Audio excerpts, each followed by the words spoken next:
சென்ற காணொளியில் வந்து பார்த்தீங்கன்னா, தங்கத்தோட விலை வந்து தாறுமாறா குறையுன்னு சொல்லியிருந்தேன். நீங்கள் எல்லாம் சிந்திச்சுக்கலாம், இவன் பைத்தியக்காரனா அப்படின்ட்டு.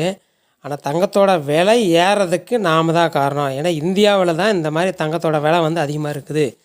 நாம் தங்கத்தின் மோகம் அதிகரிக்க அதிகரிக்க அது மதிப்பு கொடுக்க கொடுக்க, இவங்க தங்கத்தில் வந்து நிர்வகிக்கிறவங்க வந்து அவங்க வந்து விலை கூட்டிகிட்டே தான் போயிட்டுருக்குறாங்க.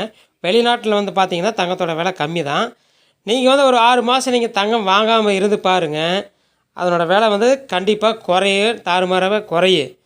நம்ம வாங்க வாங்க என்னாங்கன்னா, நம்ம மக்கள் வந்து இந்திய மக்கள் வந்து ரொம்ப விரும்பி இதை வாங்கி நம்ம அடிக்கிறோம்.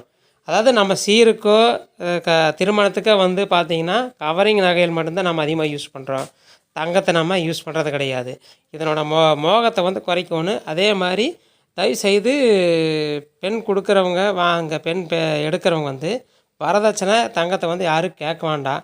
இதை கேட்குறதுனால அவங்க வந்து இன்றைக்கி இருக்கிற விலைவாசி உயர்வால் கடன் வாங்கி அதை பண்ண வேண்டியது இருக்குது. ரொம்ப சிரமத்துக்குள்ளாகிறாங்க. ஒவ்வொருத்தரும் வந்து இதை புரிஞ்சு தங்கத்துக்கு மதிப்பு கொடுக்க வேணாங்கிறத நான் சொல்லிக்கிறேன். நன்றி.